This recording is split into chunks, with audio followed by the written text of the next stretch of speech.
Sur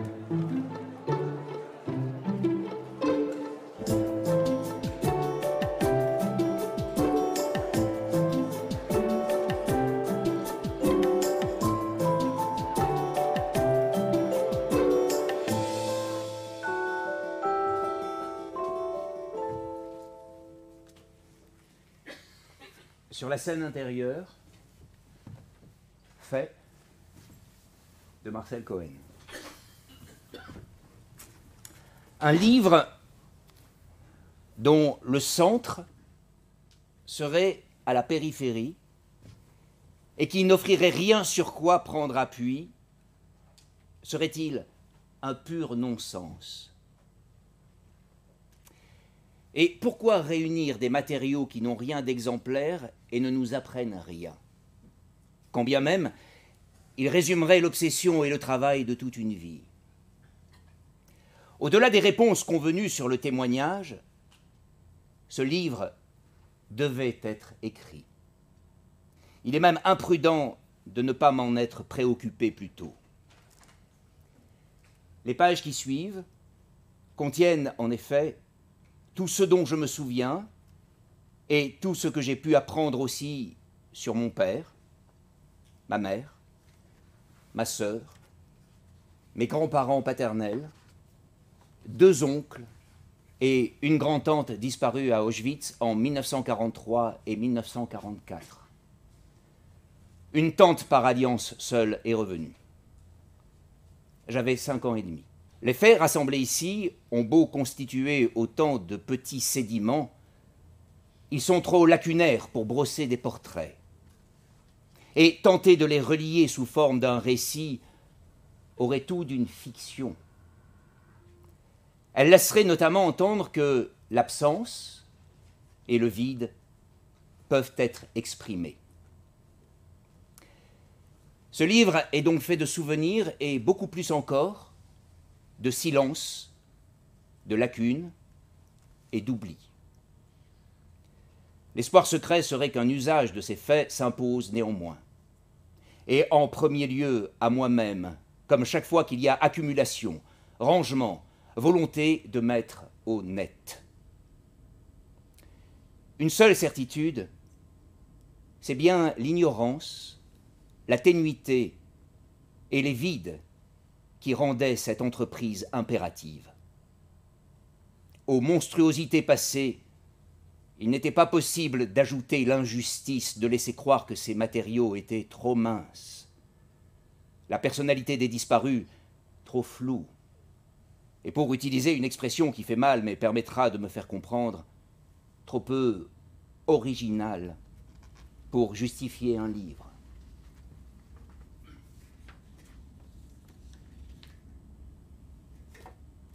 Maria Cohen,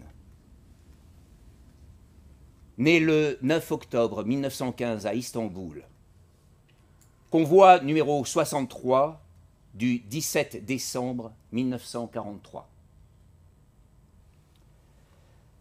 En 1939, dans les mois qui précédèrent la guerre, Marie, ma mère, rendit visite à une amie de la famille dans le 11e arrondissement de Paris et lui offrit un petit coquetier en bois peint décoré à la main. En 2009, sachant que nous allions nous rencontrer, l'ami enfouit le coquetier dans son sac pour me l'offrir. Depuis longtemps, il n'était plus assez présentable pour avoir sa place à table, et les enfants et petits-enfants de cet ami, qui l'ont pourtant beaucoup utilisé, n'avaient aucune raison de lui attacher la moindre importance. Fendillé et délavé comme un bois roulé, le coquetier ne conserve que quelques taches de couleur dont il est difficile de dire avec certitude ce qu'elles ont pu représenter. Peut-être un papillon. Sur le pied, seul demeure tout à fait reconnaissable un nœud orange souligné de noir, comme on en voit sur les œufs de Pâques russes. Je sais bien que les objets familiers sont synonymes d'aveuglement. Nous ne les regardons plus, et ils ne disent que la force de l'habitude. Mais le coquetier, dans le placard à vaisselle, et ne serait-ce que de façon très épisodique, a eu bien des occasions de susciter quelques bouffées de tendresse à l'égard de Marie. Elle se faisait appeler Marie, bien que son nom soit officiellement Maria. Je me dis qu'on ne conserve pas un objet aussi modeste et aussi défraîchi pendant 70 ans sans de sérieuses raisons. La crainte de le voir disparaître confirme cet attachement.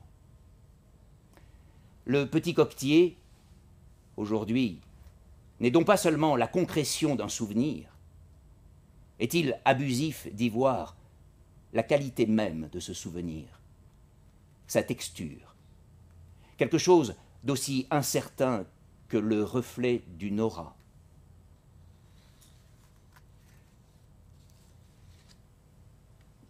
Le 16 décembre 1943, Marie écrit à son frère Emmanuel et à sa belle-sœur Lily depuis Drancy, où elle a été transférée les jours précédents. On vient de lui apprendre qu'elle fera partie, avec sa fille Monique, du convoi qui quittera le camp le lendemain matin pour je ne sais où. Ce sont ses mots. Marie a acquis une certitude à Drancy. Quelle que soit la destination, on ne revient pas. Elle écrit donc « Hélas, pour la dernière fois ». Ce sont ses mots. La lettre est rédigée au crayon sur un papier quadrillé, arraché à un cahier d'écolier. Elle est datée jeudi matin. Par prudence, l'adresse indiquée sous la signature est celle d'Henriette, une sœur de Lily, sa belle-sœur. Henriette ne porte pas un patronyme juif. La lettre ne met donc personne en danger. Comme tant d'autres, ce message sera jeté par-dessus les barbelés du camp et posté par un inconnu. Conservée dans le portefeuille de mon oncle pendant des années, cette lettre a été si souvent relue que les pliures ont découpé la page en 4 rectangles égaux. Des lambeaux de phrases ont disparu ou sont illisibles. De même, les larmes ont effacé quelques mots, ainsi que par endroits le quadrillage du papier. Marie a donc dû réécrire certains passages.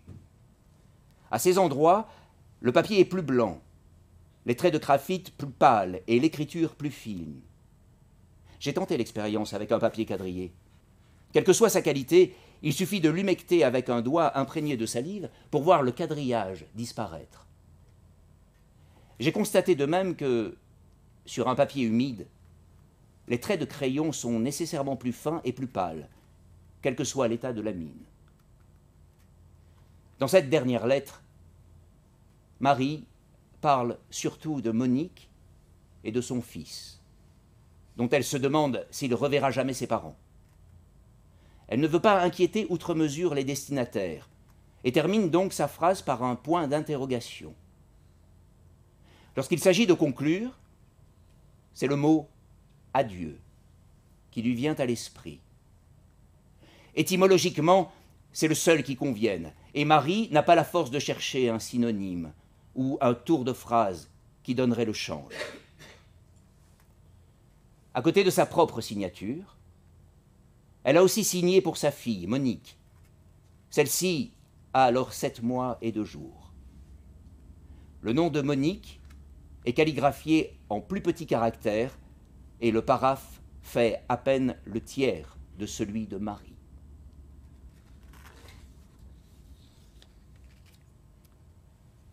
Jacques Cohen, né le 20 février 1902 à Istanbul. Convoi numéro 59 du 2 septembre 1943.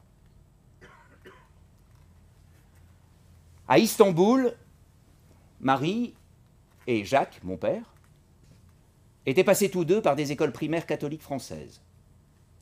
À l'époque, presque toutes les familles juives inscrivaient leurs enfants dans ces établissements connus pour l'excellence de leur enseignement.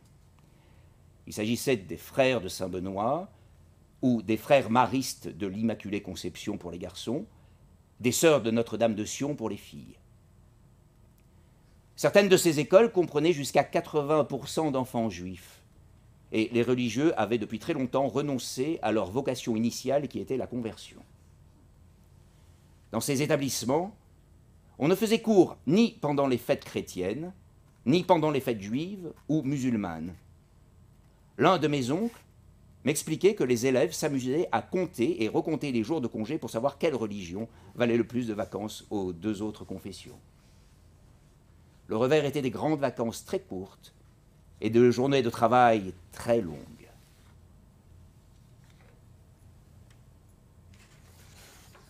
Pendant la guerre, et faute de pouvoir m'offrir des jouets, Jacques, mon père, confectionna un petit chien dans une chute de toile cirée jaune. Bourré de crin, le petit chien tiendrait dans un paquet de cigarettes. La couture évoque les points de suture des chirurgiens. Le fil noir sert aussi à dessiner les yeux. On m'a raconté bien des fois que j'avais offert ce chien à des cousines germaines peu avant leur départ pour l'Italie, où leurs parents eurent la bonne idée d'aller se réfugier dans un village près du lac de Caume. C'était fin 1941 ou début 1942, avant le déclenchement des grandes rafles parisiennes.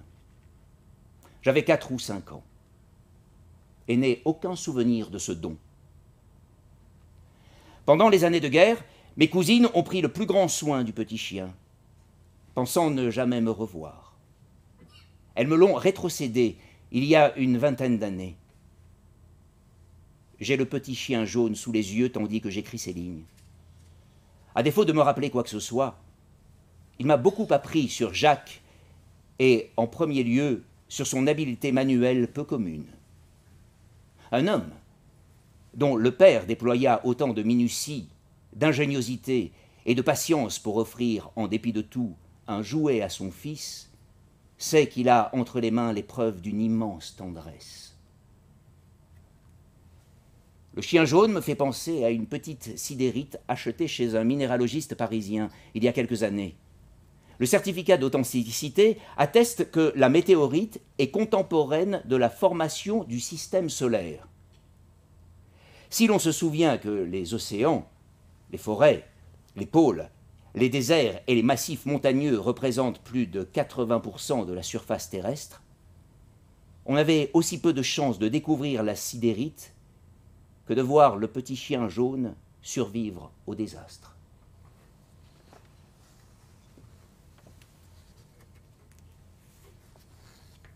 Il existe une photo de Jacques jouant du violon.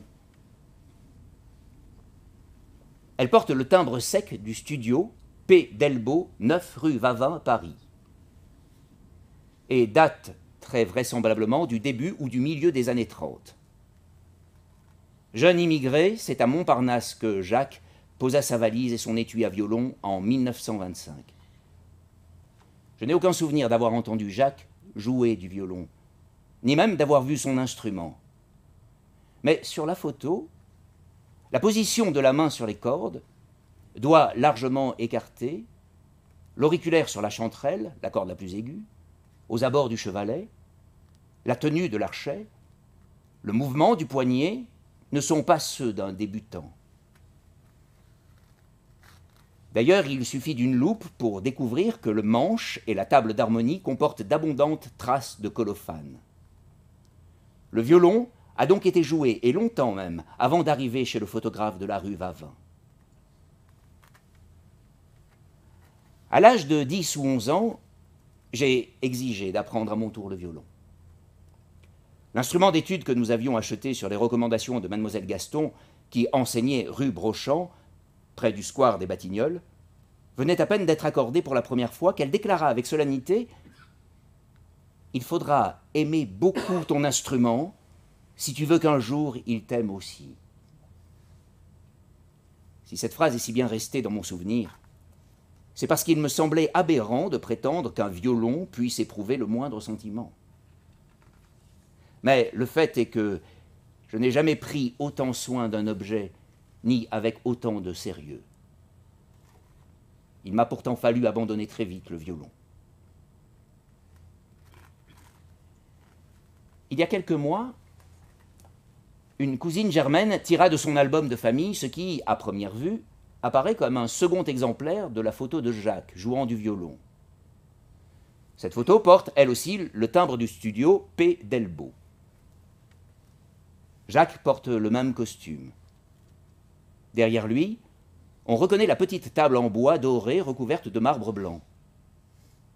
Cependant, il faut avoir les deux photos sur les yeux côte à côte, ce qui ne s'était jamais produit, et les comparer avec attention pour découvrir qu'il ne s'agit pas de la même prise de vue. Sur la seconde photo, ici celle de gauche, l'expression du visage est moins austère. Loupe à la main, on voit se dessiner un petit sourire. Jacques a une attitude moins avantageuse aussi et donne moins l'impression de poser. La position de la main gauche sur les cordes n'est pas la même non plus. Elle s'active désormais près des chevilles, dans les graves. De même, le bras est plus haut, poussant l'archet, au lieu de le tirer. Il y a donc tout lieu de croire que la petite crispation du visage que l'on voit sur la première photo est due à la stridence du son. Sur la seconde, le son plus grave sollicite moins l'oreille. Il est donc logique que le visage soit plus détendu. Si sobre soit le jeu d'un violoniste, nous savons combien il lui est difficile de ne rien laisser paraître de ce qu'il veut donner à entendre. Et son jeu sollicite le corps tout entier. À un degré ou à un autre, les muscles du visage ne peuvent pas être tout à fait dissociés de cet effort. Tout à coup, il ne s'agissait donc plus d'une simple photo de Jacques, ni même de deux photos. Tout à coup, un violoniste jouait sous mes yeux.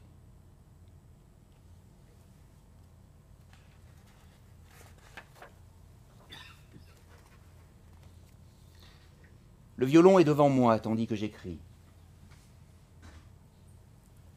Outre son étui, il a perdu son cordier, sa mentonnière et son chevalet. L'âme n'est plus en place non plus, et se promène dans le corps de l'instrument. Lorsqu'on le secoue, on entend la petite pièce de bois qui sonne comme une allumette dans une boîte vide. L'archet s'est perdu, lui aussi.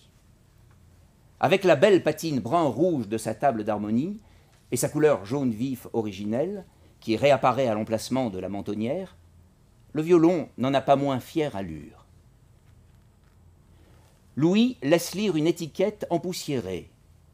Elle mentionne « Jacobus Steiner in Apsam prope Enipontum 17 ». Né 27 ans avant Stradivarius, Jacob Steiner est le plus grand luthier autrichien. La forme de ses violons diffère sensiblement de celle du maître de Crémone, et ses instruments furent les plus joués pendant tout le XVIIIe siècle. Ils sont encore très recherchés. Apsam est un village proche d'Innsbruck, l'ancienne Enipontum romaine. Le chiffre 17 laisse entendre que la date devait être, ou a été, complétée à la main, mais elle n'est plus lisible. Cette étiquette, de toute façon, est apocryphe, et le violon n'est qu'une copie datant du début du XXe siècle. Rue de Rome, le luthier consulté n'en juge pas moins sa facture excellente et son état de conservation à peu près inespéré, à l'exception d'une petite fissure, d'ailleurs sans gravité, sur la table d'harmonie. Pour le luthier, ce violon est un excellent instrument d'étude et mériterait sans conteste d'être remis en état. Faut-il remettre ce violon en état quand on ne joue pas soi-même? Rien, sans doute, durant toute sa jeunesse, ne fut plus précieux que cet instrument aux yeux de Jacques. Et comment ne pas désirer l'entendre sonner? Mais en admettant que le violon n'ait rien perdu de sa sonorité, qu'entendrais-je? Certainement pas les sons qu'en tirait Jacques. Celui-ci aurait-il été heureux à l'idée que quelqu'un jouât son instrument après lui? Mais que pesait encore le souvenir de ces années de violon dans le wagon à bestiaux qui le conduisait à Auschwitz, en même temps que son père, sa mère, son frère aîné, sa grand-tante, et après qu'il eût été séparé de sa femme et de sa fille, qui prendront le même chemin ainsi que de son fils. On ose à peine poser une question aussi obscène. Cependant, comment ne pas se la poser en regardant aujourd'hui l'instrument? Il a beau être miraculé, le violon a l'éclat lointain d'une petite comète. On ne peut pas oublier que c'est sur la rampe de Birkenau que Jacques entendit pour la dernière fois jouer du violon. La musicienne, Esther Bejarano, qui faisait partie de l'orchestre féminin du camp, rappelle que les exécutantes étaient tenues de jouer à chaque arrivée d'un convoi de déportés. La musique avait pour fonction de rassurer les hommes et les femmes qui descendaient des wagons et qu'on s'apprêtait à pousser, quelques minutes plus tard, dans la chambre à gaz.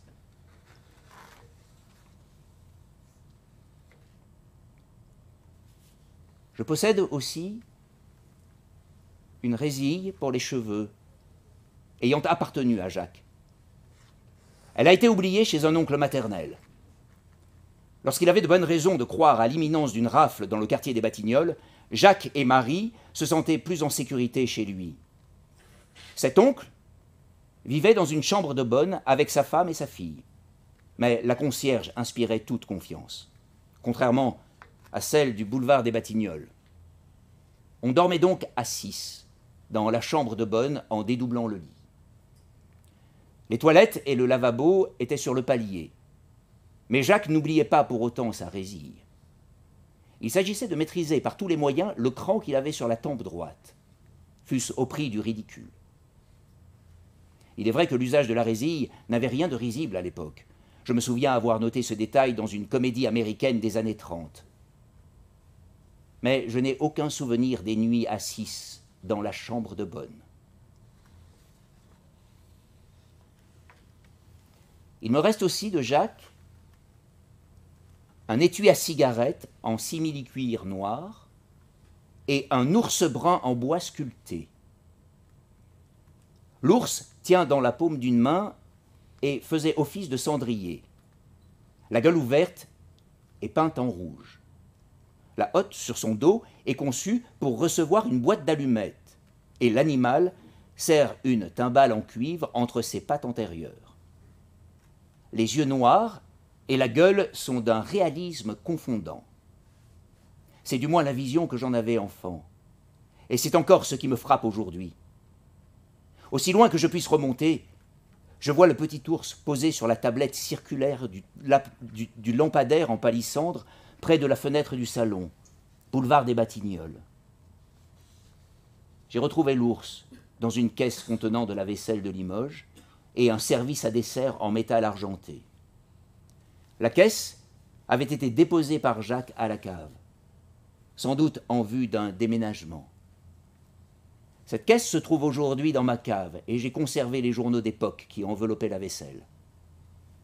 Inexplicablement, la cave de Jacques et de Marie n'a pas été pillée alors que tout a disparu dans l'appartement. C'est très vraisemblablement mon intérêt pour le petit ours, à une époque où Jacques et Marie n'avaient pas les moyens de m'offrir des jouets, qui lui a valu d'être déposé parmi la vaisselle. L'étui à cigarette en simili-cuir avait été oublié chez un oncle.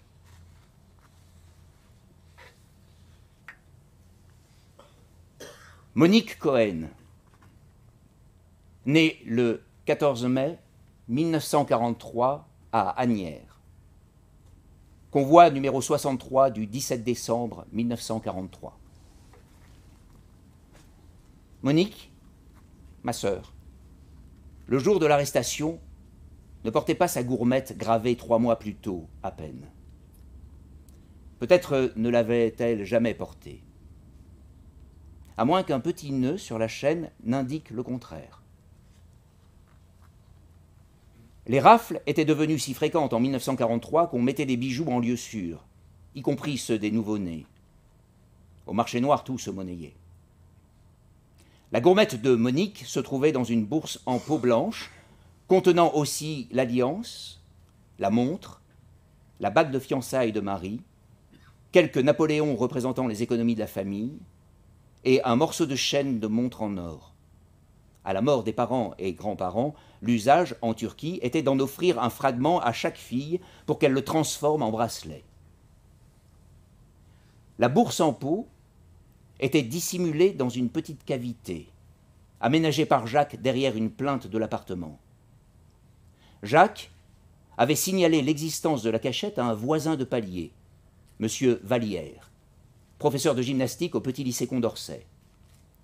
Jacques lui demandait de mettre ces quelques bijoux en sûreté si un jour il voyait les scellés sur la porte. Par les fenêtres sur cour, au premier étage, on passait aisément d'un appartement à l'autre grâce à l'armature métallique d'une verrière. C'est ce que fit M. Vallière. Après-guerre, il se mit en quête des frères Cohen survivants et leur remit la bourse. Lorsqu'au cimetière de Pantin, nous avons voulu faire inscrire le nom de Monique sur la tombe de mes grands-parents maternels, sur laquelle figurait déjà celui de Jacques et de Marie, puisque l'usage est d'inscrire le nom des déportés sur des tombes où ils ne sont pas, l'entreprise des pompes funèbres exigea un certificat de décès. Sans ce document, elle n'était pas autorisée à effectuer la gravure. Faire inscrire le nom d'un vivant sur une tombe serait une très mauvaise plaisanterie, avions-nous fait remarquer, et les abus doivent être rares. Il a fallu plusieurs appels téléphoniques et quelques courriers pour obtenir un accord. Ainsi, l'extrait d'acte de naissance de Monique et son nom sur une tombe sont les seules preuves qu'elle ait existé. Encore son nom ne figure-t-il sur la tombe qu'à titre d'exception, en raison d'une tolérance, peut-être même d'une faveur.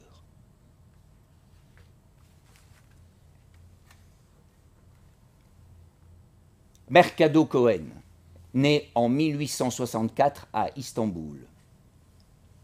Convoi numéro 59 du 2 septembre 1943. Une présence muette, boulevard de Courcelles, dans l'un des deux fauteuils en cuir éraflé, disposés de chaque côté de la fenêtre de la salle à manger. Le second étant occupé par ma grand-mère. C'est à peu près tout ce que je retrouve de lui. Mon grand-père a un livre à la main. Lorsqu'il avait fallu, à la fin des années 20 ou au début des années 30, engager une bonne pour seconder sa femme Sultana qui, à Paris, devait nourrir 7 personnes chaque soir, aucun des 4 fils Cohen n'étant marié et une tante vivant à la maison, Mercado fut indigné qu'on ait pu retirer une enfant de l'école à 14 ans pour en faire une bonne à tout faire chez lui. La tradition juive exige que l'on étudie et que l'on aide ceux qui n'ont aucun moyen de le faire. La jeune bonne s'appelait Annette. Bretonne, elle venait tout droit de sa campagne et c'était son premier emploi. Mercado la fit immédiatement réinscrire à l'école. Sans doute, Annette fut-elle la seule bonne à être logée, nourrie et payée pour être absente la majeure partie du jour. Ce qui ne l'empêchait nullement d'aider Sultana avant de se mettre à ses devoirs, comme l'aurait fait n'importe quelle fille de la famille. Devant la photo de Mercado,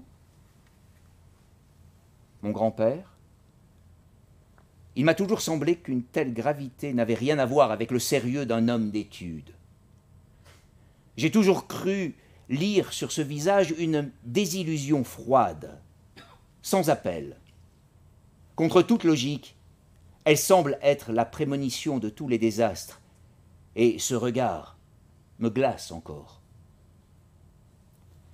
Sur le buffet du boulevard de Courcelles, pendant les décennies, la photo réveilla aussi cette question.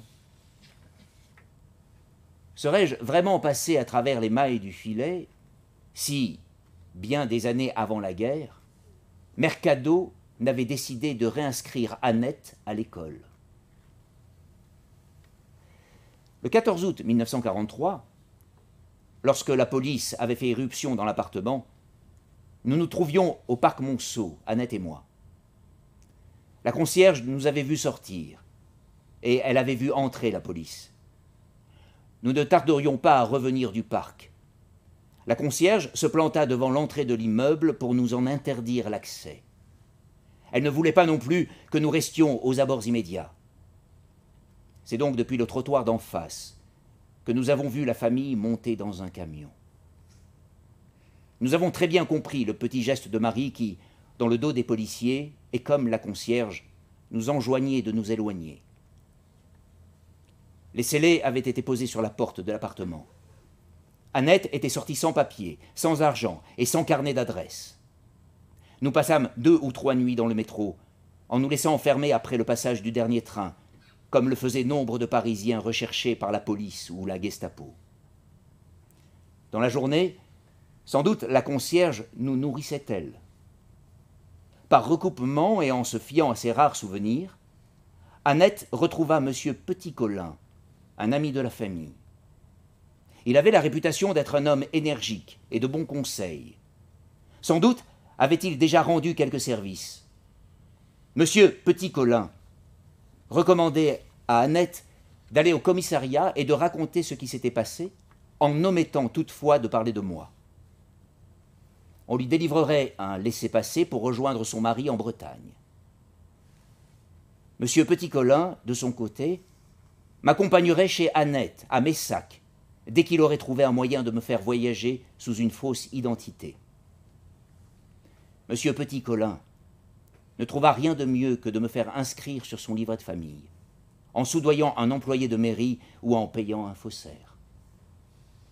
Tout cela dut demander quelques semaines. Je me souviens très bien du poulet froid dévoré dans le train pour la Bretagne. Les regards envieux des passagers sont restés gravés, eux aussi. J'ai souvent revu M. Petit-Colin, après la guerre, assez pour comprendre qu'au temps des rafles et des restrictions, nos papiers en règle et le luxe de ce poulet froid, brandi avec ostentation sous le nez des voyageurs et des contrôleurs français ou allemands, équivalaient à un double pied de nez. Je n'ai jamais connu le prénom de M. Petit-Colin, ou je l'ai oublié, et le patronyme seul, sans ce monsieur qui a toujours été de règle dans ma famille, m'écorche encore l'oreille. Chez Annette, une vie d'enfant caché commençait. Il eût été anormal que je sois le seul enfant à Messac à ne pas aller au catéchisme. Dans la journée, on préférait que je garde les vaches d'une voisine plutôt que de m'envoyer à l'école, où j'aurais suscité trop de curiosité. En cachant chez elle un enfant juif et en l'imposant à son mari, Annette, en tout cas, ne pouvait pas ne pas entendre l'injonction muette de Mercado qui, pour la première fois peut-être, n'aurait pas compris qu'elle ne lui vint pas en aide. Il ne fait aucun doute non plus qu'Annette se souvenait des faux rires qu'elle avait eus avec Marie dans la cuisine du boulevard de Courcelles. Annette est morte peu après la guerre, vraisemblablement d'un cancer foudroyant. Son mari est décédé prématurément lui aussi. Je n'ai revu ni l'un ni l'autre, et ma famille non plus.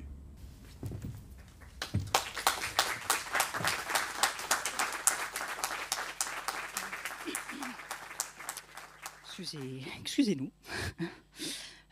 C'est un peu difficile d'enchaîner. Je me présente, je suis Karen Tayeb, je suis responsable des archives ici au Mémorial de la Shoah depuis quelque temps. Et ça ne fait même pas un an, en fait, que j'ai eu la chance de rencontrer Marcel, grâce à l'intervention de 2 de mes collègues qui sont dans la salle et que je remercie, qui avaient eu un contact avec Marcel précédemment. Et Marcel, ce jour-là, leur avait parlé de la lettre de Marie, peut-être en s'interrogeant, ou alors avait-il déjà pris sa décision de confier la conservation de cette lettre, donc la dernière lettre, écrite par Marie la veille de sa déportation, aux soins du Mémorial de la Shoah. C'est après la publication de l'ouvrage. Donc mes collègues m'ont interrogée.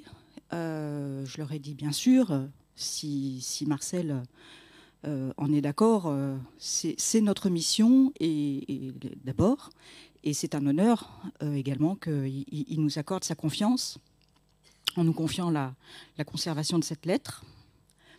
Donc le rendez-vous a été pris assez rapidement. C'était début janvier, ce premier contact. Le rendez-vous a été pris rapidement, moins d'un mois plus tard, le 8 février. Il faisait très froid, le 8 février 2018. Il y avait de la neige, il y avait du verglas. Et je me demande même s'il n'y avait pas eu des problèmes. Enfin, il y avait des tas de problèmes dans les transports. Toujours est-il que Marcel a bravé les intempéries et a tenu à assurer le rendez-vous. Il est venu pour cette première rencontre. Il est venu nous apporter la lettre. Donc je dis nous parce que j'étais accompagnée là encore de mes deux collègues, la responsable de la librairie et puis Livia qui est en charge des activités culturelles également ici, qui a organisé cette journée. Donc nous avons reçu Marcel avec la lettre qu'il nous a confiée et j'ai tenu, comme je lui expliquais tout à l'heure, cette lettre que vous pouvez voir aujourd'hui dans la vitrine près de nous. Marcel l'avait faite encadrer et ce jour-là, comme je vous l'ai dit, il faisait très froid et Marcel a glissé sur une plaque de verglas et la vitre s'est brisée. Et c'est pour ça que dans la vitrine est présentée la lettre dans son cadre brisé. Je ne l'ai pas encore retirée. Pour des raisons de conservation, la lettre a vocation à être retirée de son cadre et placée dans une chemise de papier neutre, dans une boîte de conservation où elle sera préservée de l'usure du temps. Mais on a pris la décision d'organiser cette journée assez rapidement après notre première rencontre. Et je me suis dit que telle qu'elle était, la lettre dans son cadre brisé, c'était aussi la suite de l'histoire. Voilà. Peut-être je continue ou c'est vous la chef. Donc ce 8 février, Marcel nous remet la lettre. Je pense que le contact est bien passé entre nous. J'avais bien entendu lu l'ouvrage, découvert l'histoire de ces objets. J'avais moi-même un peu préparé ce rendez-vous et fait les recherches pour en savoir un petit peu plus sur l'itinéraire de Marie, de Jacques, des grands-parents, des frères, etc. Et donc j'avais sorti les documents qui sont accessibles chez nous relatifs aux personnes internées, déportées. J'ai remis les documents à Marcel. Je ne savais pas s'il les connaissait, s'il les avait déjà vus. En tous les cas, il est reparti avec. Et ensuite, nous avons eu un échange très bref, très courtois, très bref. Moi, je l'ai remercié de nous avoir confié la lettre. C'était vraiment... Enfin, c'est pas anodin. On en a des milliers de lettres et plusieurs centaines qui sont des dernières lettres. Mais chaque lettre est unique. Chaque lettre, c'est pas une lettre. C'est l'histoire de quelqu'un, c'est la main de quelqu'un. Qui a écrit les derniers mots, et donc c'est irremplaçable. Donc, et on a bien conscience, et moi la première, que quand on nous remet ce type de lettre, c'est un peu de soi-même qu'on nous remet. Et donc c'est une énorme responsabilité. Je le vis mieux maintenant aujourd'hui, hein, ça fait 25 ans que je suis là. Mais c'est vrai que dans les premières années, quand les gens vous remettent ces documents en vous disant, en vous confiant une part d'eux-mêmes comme ça, c'est très lourd, mais quelque part, on est là pour assurer la transmission et on fait en sorte que tous ces documents soient bien préservés, c'est la première des choses, conservés, mis à disposition en fonction de ce que les donateurs nous autorisent de faire. Mais c'est notre mission, c'est aussi notre mission. Et vraiment, j'étais très, très émue que Marcel nous fasse confiance, et d'autant plus émue quand il nous a dit, mais les objets également... Je pense que là aussi, vous aviez fait votre cheminement, vous nous le direz. Vous aviez fait ce livre, et peut-être il était temps de réfléchir à une nouvelle maison pour eux. Et voilà, leur nouvelle maison, c'est ici. On a tenu évidemment à sortir les objets aujourd'hui, à les présenter dans la vitrine. Ils sont tous là, même d'autres qui ne sont pas évoqués dans l'ouvrage. Et je pense que Marcel va nous en dire quelques mots. Ils ressortiront pour une prochaine exposition, pour une manifestation, quelle qu'elle soit. En tous les cas, grâce aux photographes à Marcel, ils ont été pris en photo, donc ils sont visibles. Voilà. On n'est pas là juste pour prendre les documents, les mettre dans des boîtes et les enfermer à double tour. Non, non. Les documents, ils sont là pour être conservés, mis à disposition, utilisés, bien utilisés si besoin. Mais En tous les cas, ils sont ici chez eux, dans leur nouvelle maison, et pour des années et des années à venir. Merci Marcel, en tous les cas, de nous avoir fait confiance et de continuer à nous faire confiance. Et merci d'être là aujourd'hui.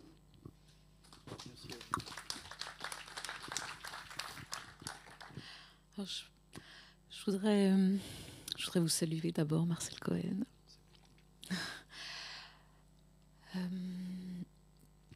Je voudrais évoquer le don, en fait, ce don que je vois s'inscrire dans une lignée, dans une chaîne de dons. Les objets, ceux confectionnés par votre père, qui témoignent de son propre don, même si vous nous avez dit qu'il ne savait pas trop coudre, par exemple, pour le petit chien. En tout cas, ces objets qui ont été légués, qui ont été offerts à ceux qu'il aime. Et puis cette chaîne qui se poursuit avec vous-même, par l'écriture, sur la scène intérieure, où vous faites un don au lecteur, par le biais de l'écriture, par les photographies des objets de la famille, et puis pour aboutir au don des objets eux-mêmes aujourd'hui. Voilà, je l'ai ressenti comme cela, et puis aussi de ces objets qui, ça a été quand j'ai lu le livre, font fonction de témoins, de témoins pas si muets que cela, puisque vous les décrivez comme des objets véritablement animés, en particulier le violon. Est-ce que donc ce don, ces textures de souvenirs, comme vous l'écrivez, est-ce qu'ils peuvent être considérés comme une extension, une prolongation de votre écriture ?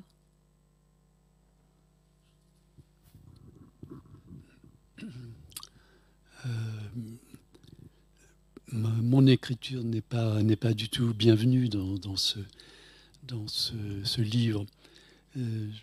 La littérature n'est pas bienvenue. Et c'est même l'idée que je me faisais de la littérature qui m'a empêché d'écrire ce livre beaucoup plus rapidement. Je voulais l'écrire, mais je ne savais pas comment le faire, et je ne voulais pas faire un ouvrage littéraire. Donc, je ne savais pas comment faire ce livre. Et c'est Pontalis, chez Gallimard, le psychanalyste que vous connaissez, qui dirigeait une collection, l'un et l'autre. Et ce n'est pas des manuscrits qu'il recevait par la poste, ce sont des manuscrits qu'il commandait.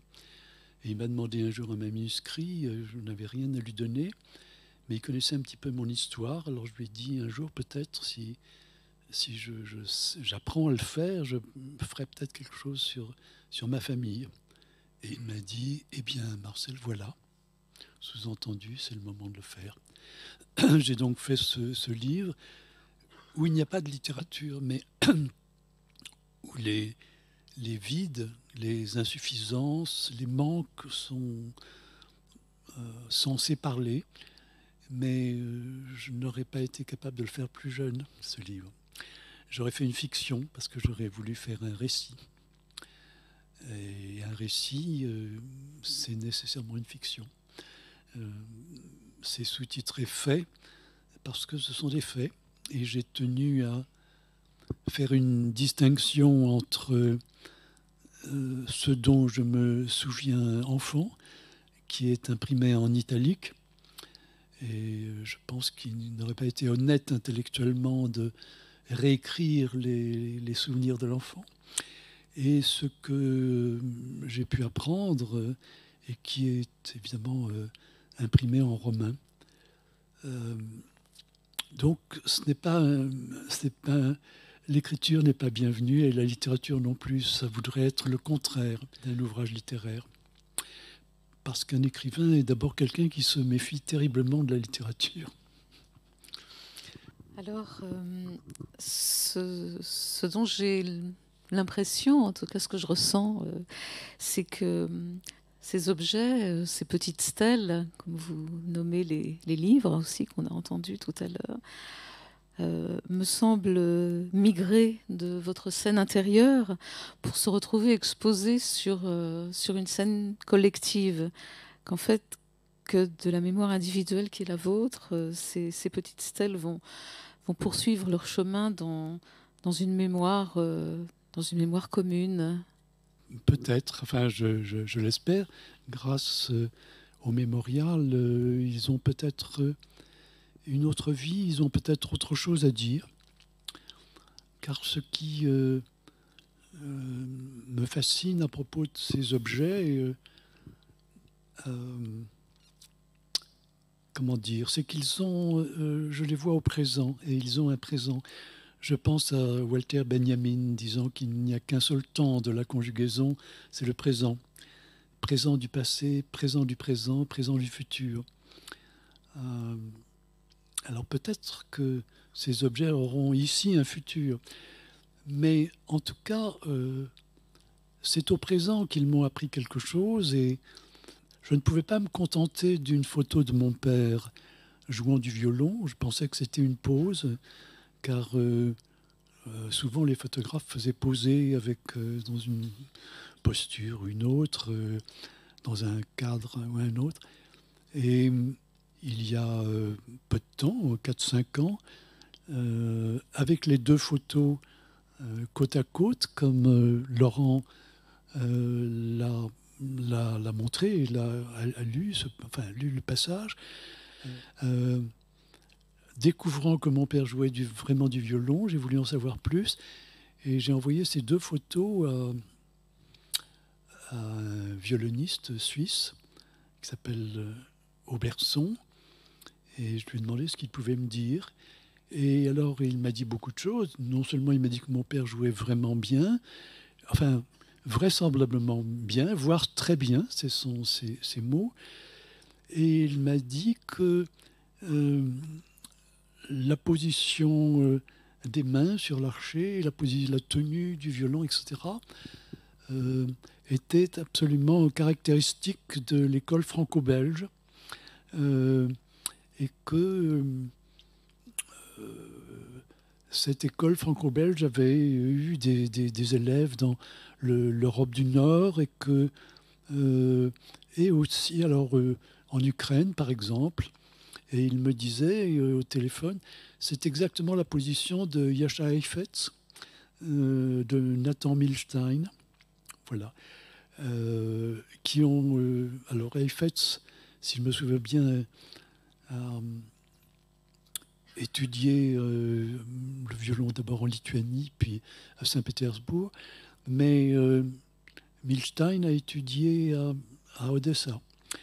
Et il me disait, enfin, ce violoniste suisse me disait que son premier professeur de violon au conservatoire de Lausanne était d'origine turque, et que c'est exactement ce qu'il lui avait appris. Donc voilà comment un objet qui appartient au passé, et un passé même lointain, peut tout d'un coup apprendre quelque chose. Alors chez Proust, on trouve souvent ça, à savoir que l'idée que le passé n'est pas terminé, et que souvent il n'a son sens qu'au présent. Voilà, donc voilà ce que je peux dire. Oui, alors justement, est-ce que ces objets, alors pour parler du temps de ce présent qui est un présent continu, les objets vont peut-être contribuer à donner une forme différente au livre?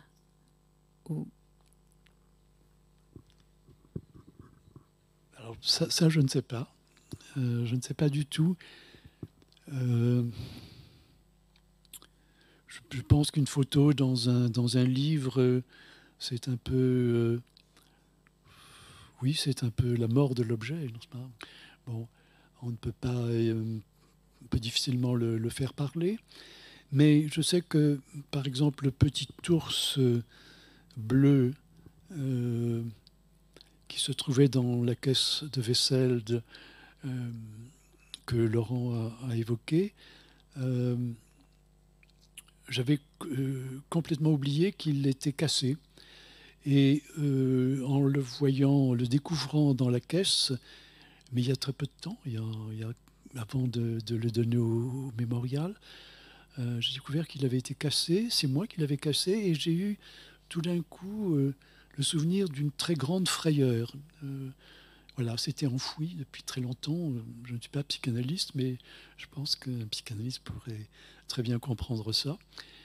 J'ai ressenti cette frayeur enfantine qui est remontée d'un seul coup.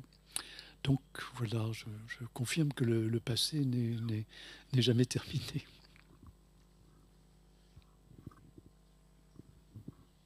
Vous me disiez, Marcel, tout à l'heure que dans le bas de la vitrine est présentée cette horloge.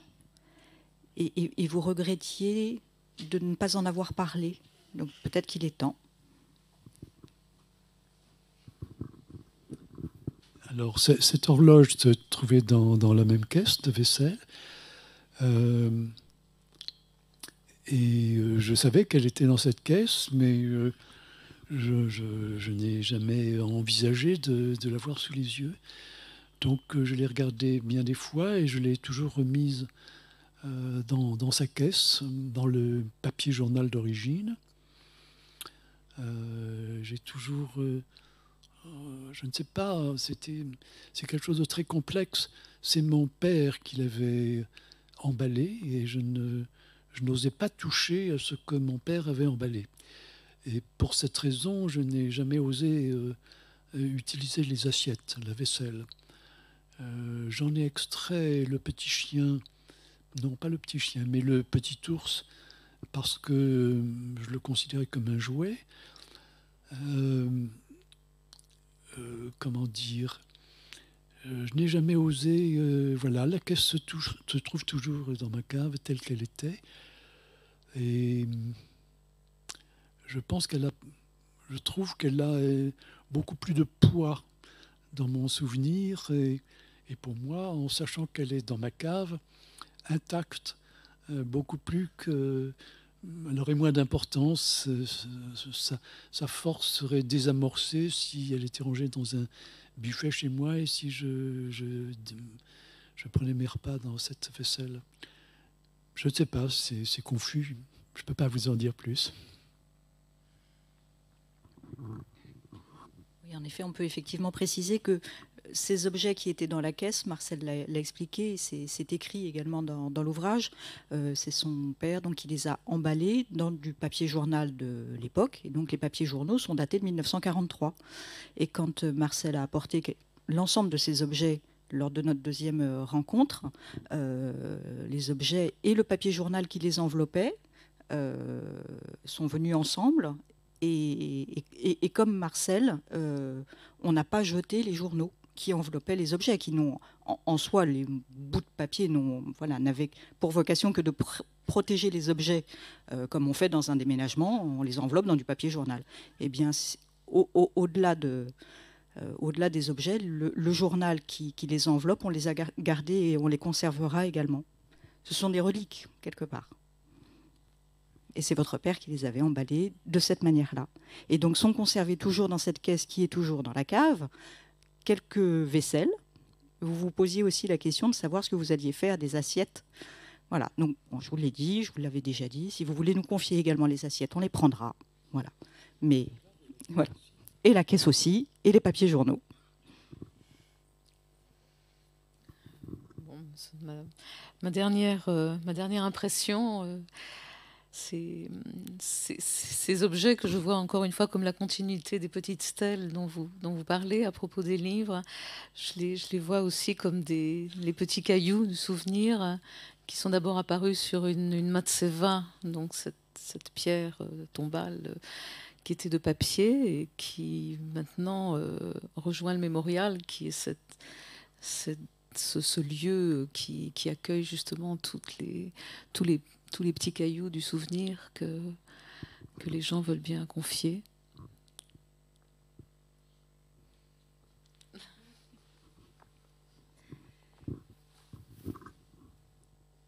On travaille beaucoup à essayer de retrouver les portraits des personnes dont les noms sont gravés sur le mur. On a fait des progrès, on est loin du compte encore, mais on sait déjà qu'il y en a des centaines, des milliers pour lesquels on ne trouvera pas de photos. Mais grâce à ces objets, en l'occurrence ici, le texte lu par tout à l'heure à propos de Monique et l'inscription du nom de Monique sur la pierre tombale est bouleversant. De Monique, il ne nous reste que la gourmette, physiquement. Alors effectivement, on ne sait pas si elle l'a portée, pas portée, mais en tous les cas, c'est sa preuve d'existence. On n'a pas sa photo à Monique. On a cette gourmette et les mots qu'écrit Marie dans sa dernière lettre, qui la cite bien entendu, et elle signe de son nom d'ailleurs, Marie et Monique. Donc voilà, c'est ça qui nous permet aussi de nous souvenir d'elle, de savoir qu'elle a existé. C'est très important. Et sans la conservation de ces objets, grâce à un tas de facteurs, et le voisin qui est passé par le balcon pour récupérer la bourse, et tous ces objets qui ont pu être conservés, et le rôle d'Annette est extraordinaire. Enfin, tout ça pour conserver les objets, au final, et nous permettre aujourd'hui de savoir que Monique a existé. C'est pas simplement un nom sur un mur. Voilà. Et ça, c'est important également. Il n'y a pas de photo, mais il y a la gourmette.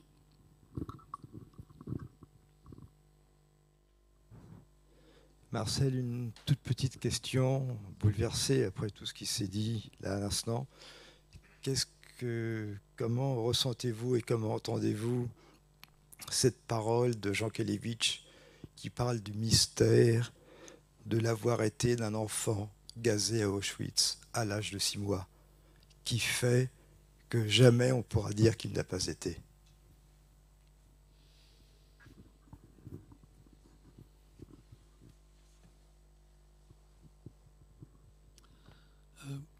Oui, c'est exact, on ne pourra jamais dire qu'il n'a pas été, mais comment dire, il y a beaucoup de prolongement à cette constatation. Et ce n'est pas seulement le fait qu'un enfant soit mort, c'est le fait que nous sommes tous amputés par cette disparition, tous ici, d'une manière ou d'une autre. Je me souviens d'avoir entendu sur France Culture un médecin parlant de la Shoah, mais plus largement aussi des 50 millions de morts de la Seconde Guerre mondiale. C'est 50 millions de morts en tout. Et il me disait, on ne peut pas sérieusement penser que la recherche sur le cancer serait où elle en est aujourd'hui si c'est notamment les médecins américains, britanniques, japonais, allemands aussi, bien sûr, étaient restés en vie. Donc les dommages, ce n'est pas quelque chose qui nous est extérieur, c'est quelque chose qui fait que nous sommes aujourd'hui peut-être victimes de maladies qui devraient être vaincues et qui auraient pu l'être. Alors, pour un écrivain, c'est très important aussi de penser que la bibliothèque littéraire que nous connaissons n'est pas la vraie. Il y a dans les bibliothèques, lorsqu'un livre est prêté, lorsqu'il n'est plus en rayon, on met à la place une fiche qu'on appelle le fantôme. Or, je crois que on ne peut pas sérieusement penser que la littérature que nous connaissons et que je connais serait la même si il n'y avait pas eu des centaines d'écrivains restés en vie. Apollinaire est mort jeune, mais il a écrit. Mais pendant la Première Guerre mondiale, il y avait des bulletins régimentaires. Il y a des textes souvent bouleversants qui ont été publiés dans les tranchées. Comment dire, nous sommes tous atteints par la Shoah, que nous en soyons conscients ou non. C'est ce que je voudrais répondre à votre question et au-delà à Yankelevitch, mais Yankelevitch n'avait pas besoin qu'on lui réponde. Voilà.